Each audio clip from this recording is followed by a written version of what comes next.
Greetings and salutations, my greasy and salacious gang. Sugar Pants back to kick off another glorious season of schlock and sleaze. Hard to believe we're already up to the third season. Third time's a charm. Or is that 3 strikes and you're out? Either way, I've got another terrible tape from the tomb. 1987's Slaughterhouse. It's about a hulking killing machine taking out a bunch of dumb teenagers and corporate bigwigs. And it all starts with the man stepping all over a working-class meat magnate who decides he's not going to be pushed around and takes the leash off his slow-witted giant of a son. And before you know it, the blood starts flying and the body count's rising. Now, you know I usually save my opinions until after the feature, but I gotta say, I really liked this one a lot. In fact, I already had my Season 3 movie lineup all set to go, but when I saw this movie, I knew I had to shuffle around the queue to get it going ASAP. So what's this feature got going for it to gain my ringing endorsement from the get-go? Well, it just so happens I've got your sleaze docket all lined up. We have 10 dead bodies. 1 dead cat, 23 cups blood, 0 naked breasts, numerous piggy nipples, numerous piggy grunts, slaughterhouse stock footage, dead animal art, radio DJery, giant cleaver to the face, 1 handectomy, 2 crushed skulls, 1 slit throat, 2 splitting headaches, 1 car smushing, deputy cosplayery, 1 sweat shower, and 200 pounds, more or less, of ground man meat. You know, nothing says you're getting a quality horror movie than starting things off with a quote from Benjamin Franklin while the nighttime radio DJ does his thing. Based on an actual macabre massacre. Well, yeah, but that's an awfully vague statement. In the history of all mankind, has there ever been a situation where one killed another with a big damn butcher's knife? Yes? Okay, let's make a movie, but make sure we write that one incident into the movie so we can legally lie to the audience. Our movie actually begins with Deputy Dave, his actual name, and his gal Sally heading out to make out point, and disappointed there's already a couple of vehicles parked there. Sally gets all paranoid because she doesn't want anyone to see her and suggests they go make out somewhere else. But Dave's all, I gotta check this out, and pulls up. It's eerily quiet until the stillness is broken by shrill screams. Dave sees an attack on the docks, and suddenly a body is draped across the windshield. Oh, just a prank, bro. But Deputy Dave's already got his gun drawn. He gets out and the other kids apologize and say that they didn't mean to scare him that much. Dave asks what they're doing out there, and they say it's the beginning of a 4-day weekend, and they're practicing for Liz's horror movie she's gonna film. Deputy Dave asks if they've been drinking, but Sally says that they should just get going. Dave asks them to not mention any of this to anyone, but we don't get an explanation as to why the two are being so secretive. Suddenly, there's a grunty thing watching the kids from the bushes, and Michelle says, It sounds like a pig. Annie gets weirded out and says they should go back to town, and Liz agrees. Michelle and Kevin think they should sneak up on Deputy Dave and Sally once more, and they split from the group to go make out. Michelle flashes her tatas and runs off so Kevin can chase her. She ends up at some old run-down stockyard equipment and hides. But there's something else watching and grunting. Eventually, the two make it to a pen of pigs, and Kevin decides it'd be more fun to taunt the animals than to take a chance on getting a clumsy teenage handy from Michelle. Whatever was grunting from the distance is now approaching and takes off half of Kevin's face with a giant meat cleaver. Wow, this movie's not going to pull that whole who's the killer, we're not going to know till the end bullshit. Barely 7 minutes in and we get a good look at our killer. Greasy, hairy, and probably smells like shit. No doubt he's got a really badass name to make him stand out among the horror giants like Jason Voorhees, Freddy Krueger, Michael Myers. Let's see, his name is Buddy Bacon. Buddy Bacon. Michelle cowers away while Buddy creeps closer to her on a junker bus. He starts swinging his giant blade and we get some blood splatter on the window. Oh, by the way, I should go ahead and give you a bit of a trigger warning. If you want to see this one for yourselves, the opening credit sequence was filmed in an actual abattoir. That's fancy talk for Meat Farm. So just beware, you're going to see actual pigs being prepped for slaughter, and even some of the processing procedures. Most notably, some really big saw blades rendering piggies in twain. But since we're here to see dumb teenagers get killed, I'll be skipping the more graphic swine procedures. And that brings me to the sponsor portion of the video. This movie brought to you by pork. When cow is boring and chicken just won't do, grab yourself a slab of pork. Ham, bacon, chops, spam, pork. Shove it in your face hole.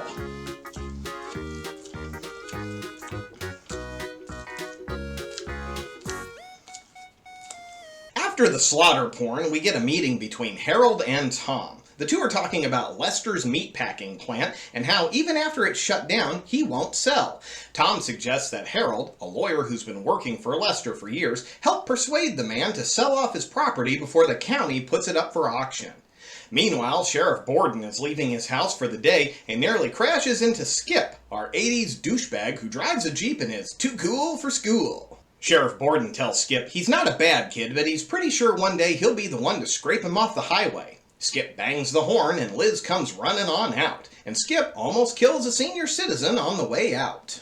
Tom is driving Harold out to Lester's property to make one last push for a sale. They meet up with Sheriff Borden on the way, and I suppose that's the movie's way of telling us this isn't going to be a straightforward offer, considering they need the law to be involved. The three men arrive to Lester's dilapidated property, which is looking a little more like Leatherface's home these days. Lots of rotting animal art hanging from the trees and buildings. Tom wipes a window to see if anyone's home, and Buddy pops up to grunt. Lester finally comes to the door, and Tom offers him $55,000 for the property and even says he can stay on as a consultant. Lester asks what about the slaughterhouse itself, but Tom says it's too far gone to be used. It'll have to be torn down and replaced with a modern facility. Harold says it could mean 100 new jobs for the county. Lester says Harold was with him since the beginning and all the way to the end, and that when the plant was about to close, he suggested Lester convert to citrus packing. He then goes on a rant about modern butchery. You young hot dogs are all alike. You know, Sanford, I could do with 20 good men what you have to do with 100. Just hold on, And Lester. I'd never allow 30% fat. The sheriff says it's his duty to inform him the property is officially foreclosed, and he has 30 days to vacate the premises. Lester insists no one will be kicking him off his property, and I gotta say, Lester is just awesome here. You're all conspirators, evil conspirators. Taxes, shit! I've paid my taxes for the last 30 years when I could. I bet I paid your salary 100 times over, buddy boy. And this is what I get after 30 years? Sheriff Borden nails a condemnation notice on Lester's slaughterhouse door, and the three reminisce about the good old days when the trains would come in loaded with hogs, and that Lester's business ran great until the automation process changed the industry. Tom used to work for Lester before being fired and starting his own business. The conversation turns towards Buddy. Harold says Lester's always treated him very well, but no one knows the story behind Lester's younger boy. His mom died while giving birth, and that's all anyone seems to know. Tom gets in one last insult over Buddy's appearance, and we see that Buddy's been listening to the whole conversation. Back in town, Skip and Liz stop off at the gas station, which is apparently the meetup place for all the cool kids. Buzz and Annie pull up to invite the others to get a burger. Before they can get there, Deputy Dave flashes his lights and pulls them over for going 20 over the speed limit, but Skip is able to talk his way out of a ticket. Buddy's hanging out with his piggy friends, just cuddling and snuggling in the barn, when an angry barn cat comes yowling at the scene. Buddy starts a grunting and pulls out his giant butcher's knife, and the cat takes off. At the diner, Liz is shaming Buzz for eating fries at 9 in the morning. Annie asks if anyone's heard from Kevin and Michelle, but no one's seen them. They just pass it off that they're helping with the radio station's big party later that night. Skip asks what the girls want the boys to dress up in for a horror video shoot. Lester angrily rips the condemned notice from his door, and he and Buddy go down into the kill floor. Buddy tries to stop his dad from going in, but he does anyway. Turns out Kevin and Michelle are hanging from the hooks like so much pork meat. Lester is visibly upset and asks why he did it. Without words, Buddy suggests it's because they were teasing his hogs. Lester's angry, but he does admit Buddy made Good clean cuts. He then says there are people who deserve it more than the kids and names Tom, Harold, and the sheriff. Buddy seems to be rather excited at the idea. Our 4 living teens stop off at the pharmacy and find some Halloween masks. Hey, look, it's Ortega! And we get dangerously close to an 80s fashion montage. Back on the road, the gang are brainstorming a creepy filming location, and Skip suggests the old Slaughterhouse. Jesus, these kids are practically throwing themselves into the meat grinder. Lester calls Harold to apologize for his earlier behavior and invite him to come out to discuss the details of the deal, all while Buddy sharpens his shiny new toy. Before leaving, Harold changes his answering machine message to say when he expects to be back in his office. Deputy Dave gets a call from Jan back at the station to say that Sheriff Borden is responding to a car accident outside of town and says he's in charge until he gets back. Dispatch also says they've gotten calls about how Kevin and Michelle are missing. Our teens arrive at the hog lot and begin snooping around for a place to shoot their video, but they're not alone. Buddy knows all the hiding spots and is watching their every move. Dave heads back to make out point to see if there are any clues to the missing teens' whereabouts. Hey, remember that earlier fashion montage I said we missed out on? Well, don't worry, because now it's time for the goofy horror montage segment. The kids run around getting some terrible horror movie B-roll, yet are still more professional looking than anything in Troll 2. When they finally take off, Buddy and Lester watch them leave from the upstairs windows of the house. Lester gets on the phone and invites Tom out to join Harold and discuss the property sale. Just then, Deputy Dave shows up to snoop around. Hey, Dave, ever hear of a fucking search warrant? He invites himself into the slaughterhouse and accidentally activates some of the machinery. Eventually, he finds some fresh blood on the floor, and when he looks up, he finds the barn cat from earlier. Boo! Dave cracks open the door and sticks his gun inside, but the door slams shut on his arm. An audible thwack noise is heard, and Dave starts screaming before pulling back a blood-spewing stump. Dave collapses from blood loss, while Buddy watches before running to get his papa. My God, you've gone hog wild. Big puns. Lester reminds Buddy that the enemies are Tom, Harold, and the sheriff, but Buddy grabs Dave's badge, I guess to explain his confusion. Lester says it's okay, but to clean up the mess and put Dave's body with the others.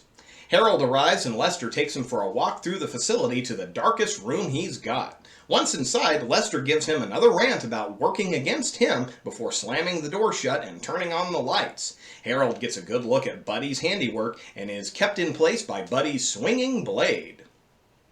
Lester creates a mock trial using the dead bodies as a jury who naturally condemns him. Sentenced to death, Buddy grabs him by the head, lifts him up, and crushes his skull. Thank God for floor drains. Sheriff Borden's getting frustrated over the sudden buildup of cases and how he can't find Dave. And Jan suggests to try the Lakeside Hotel as he's been going there for lunch lately. Bartender asks the crowd, "Anybody here seen Dave Thomas today?" I'm going to go for a walk. Sally speaks up and says she saw him this morning. Well, I guess their secret is out officially. Whatever the hell that means. Back at the hog farm, Buddy's Ready for some football? checking out his new toy. He finds the keys in the ignition and takes the car for a spin. I gotta say, I love how he's got the shredded uniform draped over his shoulders. He passes by Sally driving the opposite direction, so she flags him down. He whips a U-turn and she thinks it's Dave playing a game. She gets out and approaches the car, and Buddy jumps out to read Sally her Miranda rights. You have the right to remain silent or scream bloody murder. Anything you scream can and will excite the bloody psychopath chasing you down. You have the right to a smashed windshield. If you cannot afford a smashed windshield, one will be appointed to you. You can decide to stick your neck out to be cut at any time. Do you understand each of these rights I have explained to you? Sheriff Borden makes a quick stop to tell his wife he won't be home for dinner, and she catches him up on all the details she's heard from in town. Skip stops by to pick up Liz for the radio station shindig, and the sheriff warns them to watch themselves tonight. Tom finally makes his way to the farm and goes inside the old, run-down processing facility. He calls out for Harold, but gets no reply. Lester approaches as Tom glances over the waste disposal auger. Buddy steps up dangerously close to Tom and grabs him in a bear hug. Lester turns on the auger, and Buddy lowers him in. The two watch as he's ground up into mincemeat. And it's finally time for the KFAT FM 106 Pig Out. Live music, hay-covered floors, generic 80s synth tunes, and hot dogs. But it's not too long before the approaching storm knocks the power out and everyone has to go home. But our genius teens think it's the perfect time to film their horror movie. The girls disagree, but the boys bet them $20 the girls won't last an hour alone. Hey, did y'all forget there's like people missing from town? Skip and Buzz tell the girls they'll be waiting in the car down the road, and if they want to call it quits, to shine the flashlights in the windows. Skip and Buzz don their Halloween masks from earlier and head inside to give the girls a good scare, but Buddy's right there watching, like he always is. Sheriff Borden finds Sally's smashed-up car right alongside Dave's patrol cruiser and calls Liz to patch him through to the neighboring county sheriff's department. Liz catches the boys trying to scare them and makes her own plans to get them first. And if the girls splitting up wasn't enough, the boys immediately do it too. So now all four of our dumb-as-paint teens are all by themselves. Skip climbs up to the roof to get to the windows, and Annie immediately recognizes him and tells him to knock it off. But she doesn't notice Buddy until it's too late. Annie runs downstairs right into Lester's arms. Outside, Liz is calling for Annie, unaware her boyfriend just got murdered. And I gotta say, I absolutely love this shot. Annie's down on the ground level and completely misses Buddy upstairs, dragging Skip inside. Let's watch and enjoy. Annie!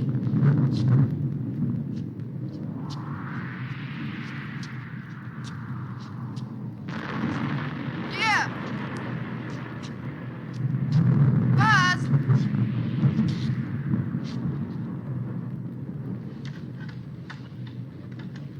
Buzz makes his way downstairs and is playing around with the meat hooks. He turns around to a noise he assumes was Skip, but Buddy pops up and gives him a hook to the face. He thrashes around on the floor for a bit before dying. Ugh, grisly. Liz is getting pretty distressed at not being able to find anyone until she hears a distant scream that leads her to the storage room where she finds Annie hanging on a hook. And she ain't dead yet. Come on, Liz, unhook her. She's got decisive strike and you've got borrowed time, so you should be able to save her. Liz then sees the rest of Buddy's work and realizes she's all on her own. Lester comes out to give us the little piggy rhyme, which normally I'd say was a bit heavy-handed, but he delivers it quite gleefully. Sheriff Borden finally gets through to the other county and successfully calls in some backup. While on the line, they ask if he's seen Tom, as he never made it home and his wife called it in. Then Borden radios Jan to see if there's been any word on Harold, but she says he's not answering at his office, and his answering machine says he should have been back by 3. Suddenly, the pieces are all starting to fall into place. Buddy's got Liz pinned down, and Lester finds out she's the sheriff's daughter, which gets him all excited about finishing his revenge. He tells Buddy to stop scaring her and take off the mask, which leads to a really gross sweat shower from Buddy. Lester goes on another rant about how much skill a butcher needs and demonstrates on her finger. He then pulls Skip's corpse around from his hook and begins to cut him up. But before he gets too far into his work, Sheriff Borden shows up. Liz uses the distraction to kick free and sends Lester into a rack of hooks. She takes off, but Buddy's hot on her heels. You know, he's pretty fast for a big guy. Liz runs into her dad, who gives Buddy a warning shot, and he runs away. Outside, the sheriff asks Liz where everyone else is, and she tells him they're all dead. Lester pops up and stabs Borden in the back. Liz grabs the gun and shoots Lester, then helps her dad to his patrol car. Lester catches up to her just as she locks the doors and bangs on the windows with his knife. She fumbles around with the keys for a while and finally turns it over. On her way out, she guns it and rolls right over Lester. Once they hit the highway, Borden tells her to radio for help, but before she can, Buddy pops up from the back seat, grabs the knife from Dad's back, and takes a swipe at Liz!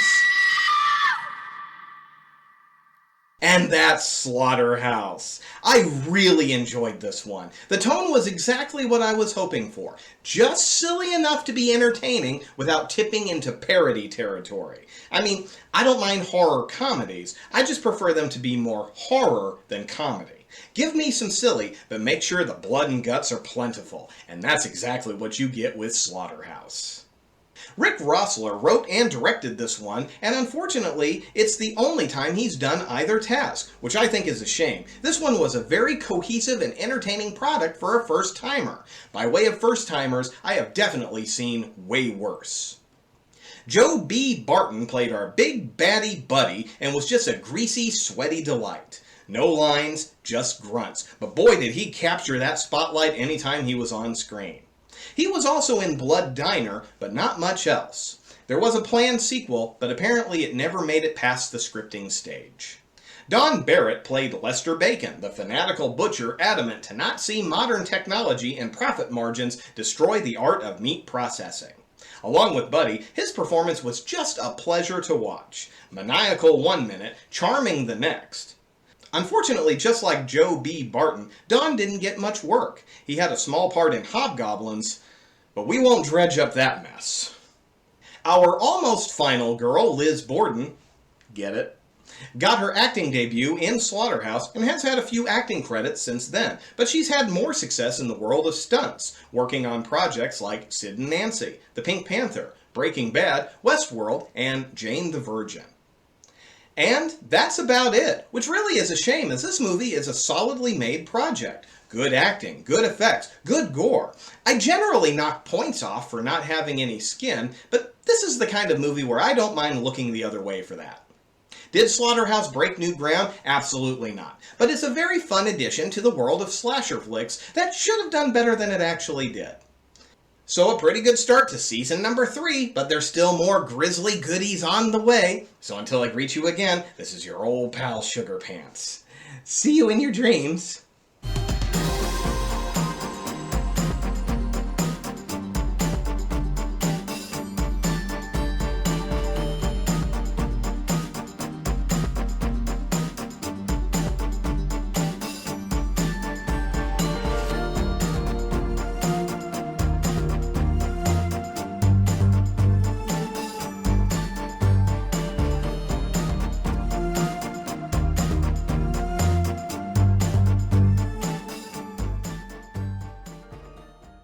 This little pig went to market. This little pig stayed home. This little pig had roast beef. And this little pig had none. And this little pig ran wee, wee, wee all the way home.